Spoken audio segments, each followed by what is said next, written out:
I guess we're supposed to get about 6-8 inches more snow. We got some heavy winds blowing in right now. We're running low in the wood shack, so I need to go up front and get me some wood. Matter of fact, I'm just gonna peel back a tarp and pull me some wood out of a snowbank.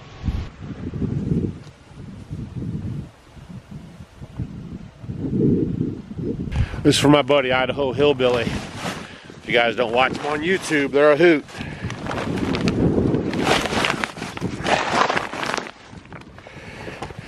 Come on out of there, Hickory! Man, that sun goes down fast, doesn't it? So I got a little bit of a load of wood just in the back of the truck. I mean, you know, we're just basically want to make sure we have enough over by the house, and then we'll worry about restocking up here in a minute. But the storm's coming in, winds are blowing, and I got to do one more thing. Need to get some straw bales for the sheep house, because we have all these ewes are about to drop at any second. And one thing for sure, whenever the barometric pressure drops or changes, they always like to have their lambs. So that wind's really blowing my hand around. So we're gonna go drop some straw over there so they got a nice dry area just in case somebody breaks loose tonight, and get ready for the big storm, round 2. Well, it's the next morning. Now, we didn't get a bunch of snow overnight like they predicted, but they say it still could be rolling in. But we got a bunch of ice, and the temperatures dropped quite a bit. So, one thing about homesteading, it's a 24-hour, 7-day-a-week job, 365. It's not like a 9-to-5er. So just keep that in mind.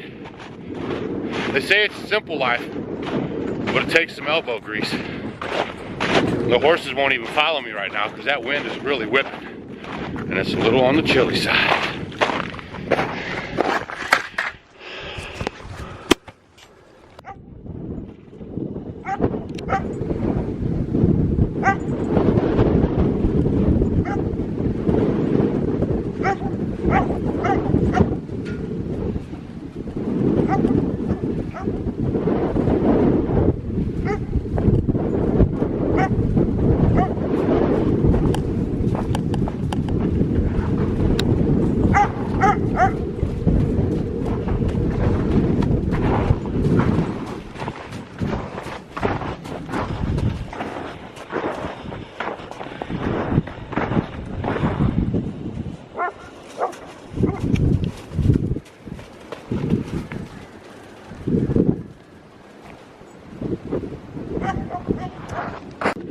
So now it'll be interesting for the reveal. Do we have any babies? Hi, Mama. Hi, Mamas. Good morning. No babies to report. In a way, that's kind of a good thing. But I can see we got some bags dropping, and we got some rear ends looking like they're fluffed up and ready to go. So honestly, it's just a matter of time. I can see this one right here being the first one to go. She's pretty big, and then back there, she's gonna go too. I bet you those are gonna be the first 2 to go. I wish I had some marking paint. I'd mark them for you guys. So I'm gonna knock out my morning chores here, and at least we know that you know, it's no problem to have the lambs in the weather, but you know, we just like it to be a little more conducive for them, but we're ready either way.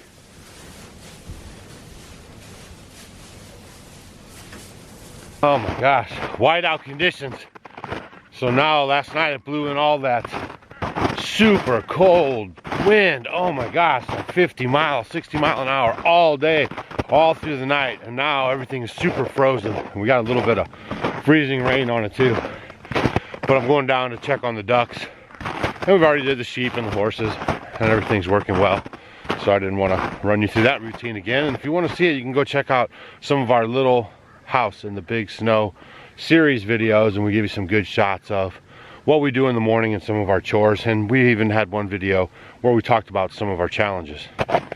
So I thought you guys would kind of get a kick out of this. Now seriously, I've been showing you guys like every day the pond, you know, we come down and feed the ducks together. And now, in just that 12-hour period, 20-hour period, like all day yesterday, the pond has a good sheet of ice, and the ducks have just left open a little hole out in the center. Now, I've never seen them do that before. Normally, they're up on the banks. So that's pretty interesting. But they're going to be ready to eat their breakfast, that's for sure. See the little hole they kept open? Here they come.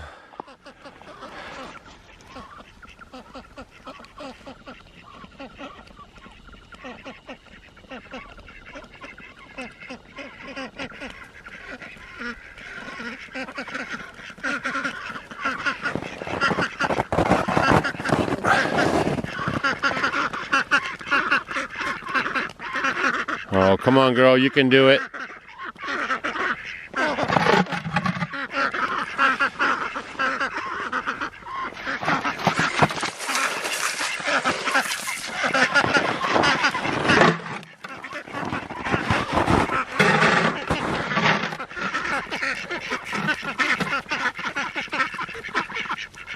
Use your wings. Use your wings. You can do it. Come on, girl. Come on, girl.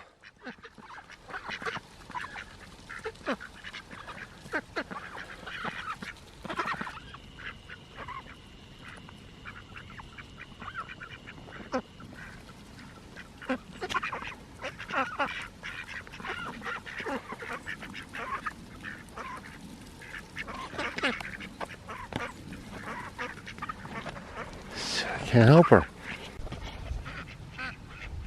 I knew you could do it.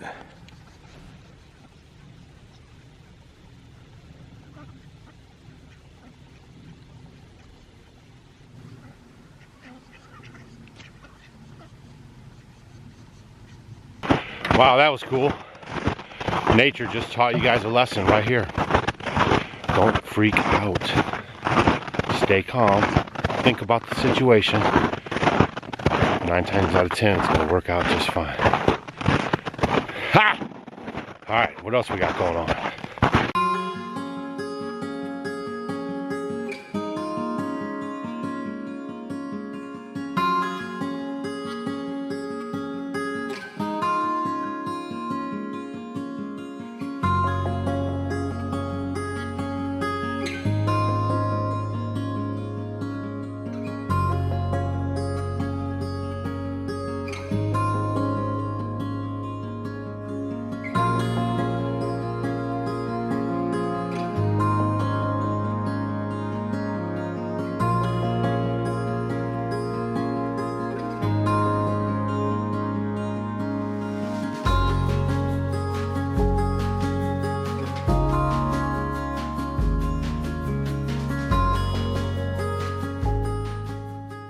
Ba-da, ba-da-da-da. Monday. Oh my gosh, guys, it is 5 degrees outside. We are freezing, keeping the wood stove cranking. Lucky thing I just cleaned it out. Hopefully you guys watched that video, had some good nuggets in it. But today we thought it would be a great time for us to, we haven't really discussed like some of the successes and failures that we had in the garden.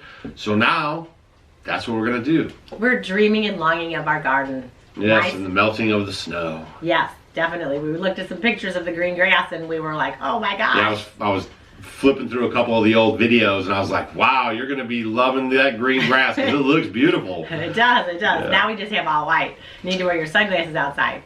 So if you're new to our channel, we live in the Midwest in a log cabin. We live off-grid with no solar power, wind turbines, or anything like that. We grow and harvest most of our own food, and we're going to share with you some of the things that we did successfully in the garden in 2018 and some of the things that we didn't do so successfully and some new things we're going to do this year. Yep, so let's start with some of my Stacy's favorites. Okie dokie, Smokey. So if you guys have been watching our channel for a while, last year I tried the Chinese red noodle beans from Baker Creek. Love them. And love them. They're amazing. They come 2 for flour and then 2 at a time, and they're just beautiful. They're wonderful and tender, and they're great in stir fries and just eating them by themselves. I mean, I just really loved them, and they were just a great asset. So I did like those. And they look pretty hanging off because we have the fence around our garden, and I could just put them anywhere I want. Yeah, trellising. Yeah, it was great. It was great. And also, they stay fresh long, right? I mean, we held them after we picked them, and so we used them a couple days after, or fresh from the vine, either way, and they still were kind of snappy and really good. Yeah, put them in the refrigerator before, like some of them I picked too many and I kept them in there, and then I just, you know, cooked them up afterwards, and they were great. Yeah. Now another one, and I really love the cruciferous type vegetables from the Brassica family, and I tried, it's called Amazing Cauliflower. And it's another Baker Creek. All these are going to be from Baker Creek. But it was the Amazing Cauliflower. And I really liked it because you can use it when it's younger. You don't have to wait for it to totally develop. Or when it's older and it's good in the south of the country, the north of the country. And it's pretty versatile. And it was pretty cool because it did have the green leaves kind of came over and protected it. And I really had great success with that this past year. So Amazing Cauliflower was amazing. Tasted good too. Yes. And then another one that I did that is sort of like my staple here is, and I'm a maniac for it, I love arugula. So I grow arugula all the time. It grows good for me in the cooler weathers and the hot weathers. I mean, all the time. I have it growing from the moment I can get it in the ground. If I start planting in March or whenever, I plant arugula. And arugula is amazing. And the thing is, it's very prolific and it is easy to germinate. So let's say you say, I don't have a green thumb, I can't do it. Try arugula and add such spice to your salads, or eat it, just to have an arugula salad, or mix it with some greens. And it's so healthy for you, and it's just an amazing, amazing green. And I love arugula, and it grows easy, so you should all try it because it is easy. And it's great for container gardening. So if you guys are maybe on an apartment or have a little patio space or something like that, you could grow arugula pretty easy. Yeah, just if you do, when you plant it, make sure you make it pretty dense. Put a lot of seeds in an area, and then they'll just pop right up. You can water it, and they'll pop up like the next day. It's just amazing. So arugula is great. I always do good with that.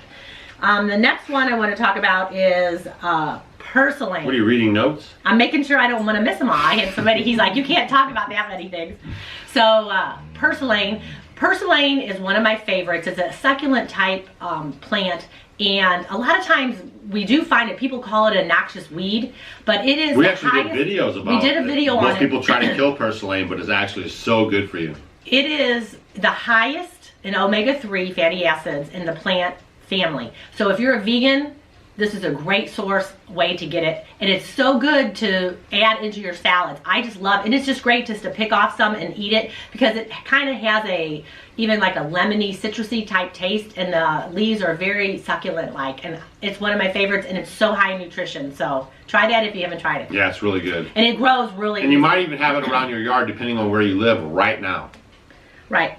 And then another one was, I don't know how to pronounce it correctly. I think it's Forellenschluss Good lettuce. job. And I tried this last year, and it did great, and it's gorgeous. It's a romaine type lettuce, and it's kind of like, it's not a deep green, but it's more like a yellowy green, and it has kind of purple speckles in there. And it's beautiful, and the nice romaine type leaves, and I loved it, and it grew very well for me, and so that's another one of my favorites, and I'm going to grow again this year. Attacked. It was pretty disease resistant. It did great. It was really great. Good. Yeah. And then another one that I tried, and I love radishes. I love the bitter type vegetables. They're so good for you. Really good. And I tried the purple plum radish, and it grew even in the, in the heat. Sometimes I left them in there longer than you should. You know how they get pithy. These don't get like that. I really, really like those, and I'm going to be doing them again. And all these things that I'm telling you now are ones that I just loved, and I'm going to be doing them again this year too. And then I want to talk about herbs, because I am a herb like fanatic. We have a lot of them. I plant herbs everywhere, and I love basils. So I did try lettuce leaf basil. I tried all different kinds of basil, but my lettuce leaf basil did amazing. And what's so cool about it, if you do grow basil, and I always try to grow a bunch of it, the leaves are so much bigger, so you really don't need as much as you would if you would use like a smaller basil plant. But it does have a milder taste. It's sweet and mild, and I just loved it, and that did great. So if you want to try a different version of basil, it looks great. As well as like the purple basil, and I love the lemon basil. Isn't there like a basil diet, right? I'm a basil Didn't we talk fanatic. about that last year when we were at Baker Creek, remember? We did some basil. weight loss and everything. Yeah, we did a great video about basil. We did, yeah. and all the different varieties, but then blue spice smells so good. And then another one is my favorite one is the Thai sweet basil. It's so good in flavoring your foods. It kind of has a licorice type flavor. And of course, it's the staple in Thai foods, but it's really, really good. So maybe try some basil or some different herbs that you're not, quite used to. Another one that I didn't have on the list was cilantro. And I love cilantro because we... Not away from the list. I had to get away from the list a little bit. Is cilantro. And we do a lot of, taco night here. I love it because it's so versatile and everyone does like it. So I do a lot of cilantro, and they do have a slow bolting cilantro that I used, and it worked very, very well. Because usually cilantro does grow well in the cooler. So it gets really hot. Right. And then later on in the fall. But this one kind of went through and I could get it pretty much through the whole summer. So I was really happy with that this year. And then another one that grows very well for me all the time, and it's a special place in my heart, is the Armenian cucumber, because I am Armenian and it grows very well. Shadlav. See, we just taught you guys some Armenian. That's hello, how are you? I said I'm doing well. Da da da. So I would just look pretty. I'm pretty smart too. So the Armenian cucumber is pretty cool. It gets, if you don't tend to it, sometimes it can get very curly. Right. Like those old fingernails, those people with the old fingernails. Yeah, but if you put it on like, a trellis or something, it'll hang and they'll hang straight. And you want to get them, anywhere from, 14, 15 inches or so. And then they're just perfect. And actually it's from the melon family. Yeah. And if you like you burp them up and you don't really like cucumbers, you may find that you can tolerate these. It's a very, very mild cucumber taste. Yeah. Yes, it's great. And they are very good fermented. Yeah. Love them. And they're so pretty when you cut them too. All right, let me make sure. And then, how about one more?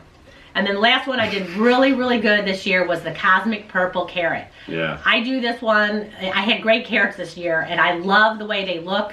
They're so beautiful because they're purple on the outside and they're orange and kind of yellow in the middle, and they're so pretty when you cut them and put them in salads, and they taste great. Because remember, your food wants to be very colorful. Don't just stick with the orange and the basic old colors. Get a lot of color in your food, because the colors equal anthocyanins and good health. That's right. Definitely. Your colors, the bright colors like that, are just full of health. You're getting all your vitamins from your reds and your purples and your greens and your yellows and your oranges. Color-rich foods, you guys. Yes. Make sure you try some really color-rich foods this year. In your garden. So if you're always used to doing a green pepper, right? Let's try some other colors. Oranges and yellows. Yeah. Yes, because that's where you're getting your colors, especially the purple. Yeah, the purples are high in those anthocyanins, which are so good for our health. Right. It's like a superhero. Yeah. It pumps up the jam. Pump up the jam. Remember that song? Oh, 2 songs in one video. Pump up the jam. Pump it up. Right. Pump it. Pump it. Okay, moving on. So, let's talk about, well, we don't want it to be a really long video, do we? Let's go. Where are we going to go now? Problems. Oh, some of the problems that we had in the garden. Yeah, so now let's get into the problems. I had a very bad problem with squash bugs. And here's why. Well, first let's talk about it. Squash bugs like to... There goes the long video. I'm trying to streamline you guys. Squash bugs attack like pumpkins, your winter and summer squashes, and they kind of decimated all my pumpkins this year. I got a few, but not as many as I could have had, and a lot of my squashes. I only got a few, and I was very sad about it because we eat so much squash here. So what I found, because they can overwinter. We're trying to figure out why was it so heavy. Like, we try to do a good job. We even showed you guys how to make your own spray, and we do a pretty good job. And last year wasn't too bad, and so we started really kind of digging in, like what could have really caused this explosion of the squash bug. Because if you're not on it, because a good way to get rid of them, if you see them, is to pick them up and get rid of them by hand. No check eggs, for no the babies, eggs. no more. Yeah, be really diligent, because for a few days, if you're not kind of diligent on it, then you could definitely have a problem. Just like the weeds in your garden.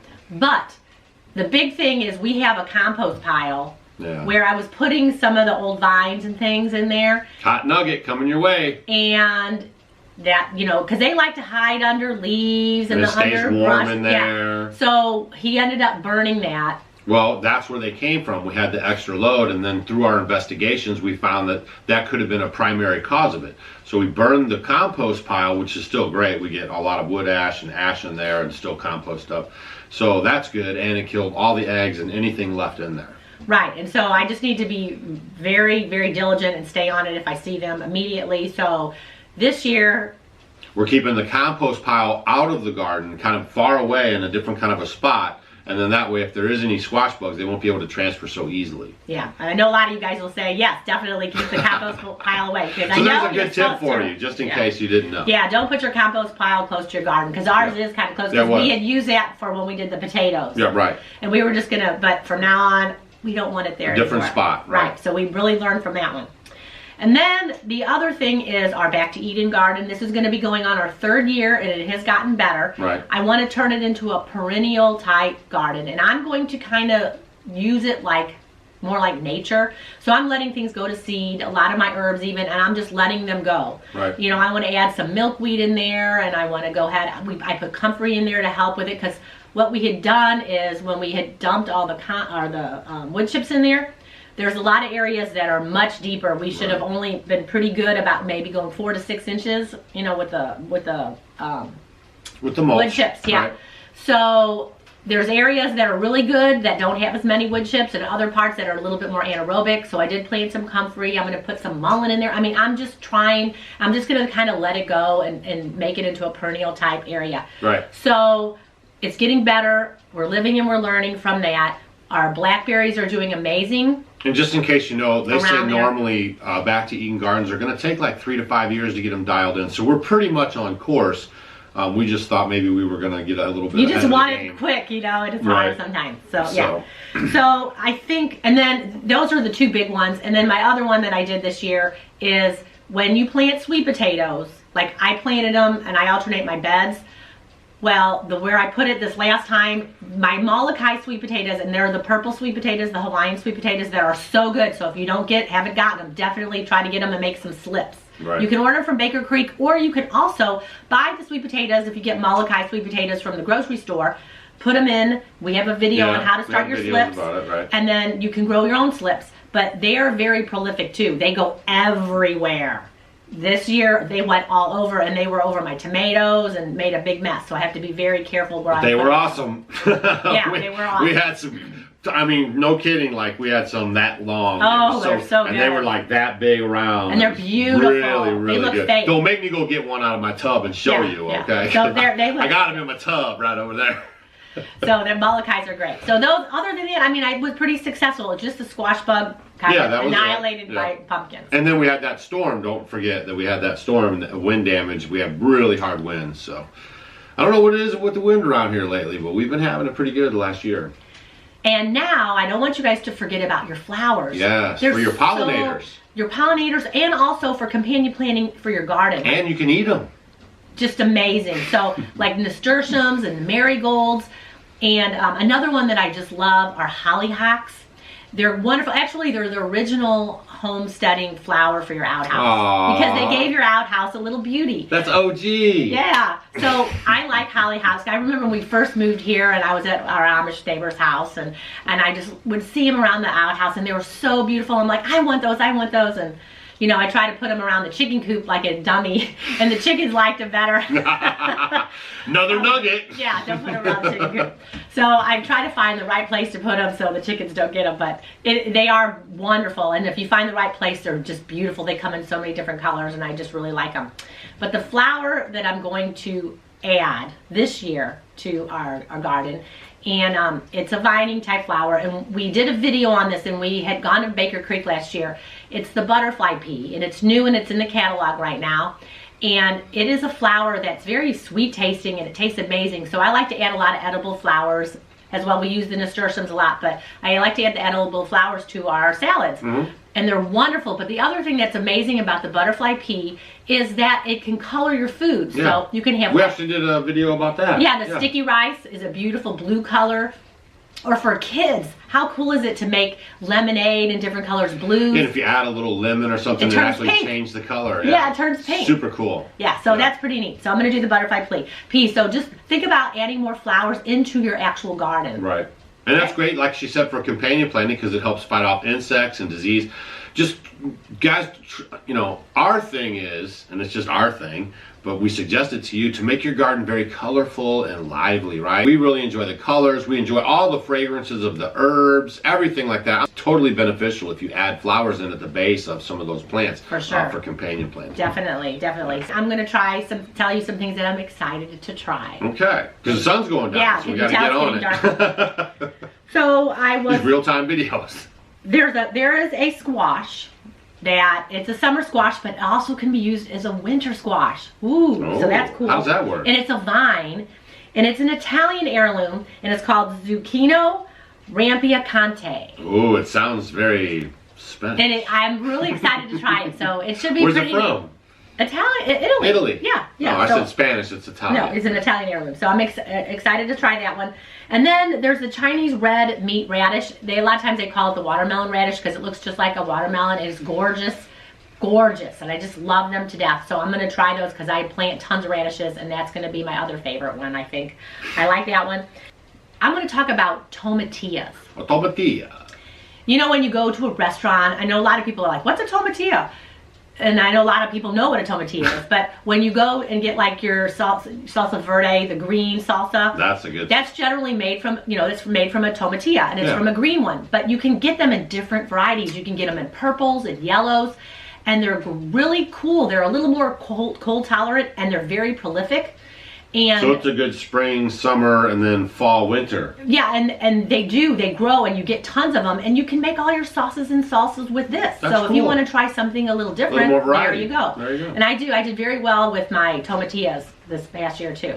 So I didn't say that, but those are good too. So think about doing that. I'm going to try different colors. Colors. I'm going to try yellow or maybe purple this year. I'm also going to try the lemon spice jalapenos because one of my favorite peppers is jalapenos. I use them in most everything that we eat. So the lemon spice I'm going to try, but they come in a variety of colors. So if you're just tired of the green jalapeno, try a different one. It might be fun. Last year, Doug and I were at the Heirloom Expo in Santa Rosa, and we'll be there in 2019 as well. We'll be there. And they had the taste test for the watermelons. And the winner, we did a good video with that. Yeah. It was the Yamato Cream, and it won the Baker taste test. Choice. Yeah, yep. Taste test. And so I'm going to be planting that. And also the other one is called the Orange Glow. And it has like even a citrusy undertow. It's a beautiful orange flesh type watermelon.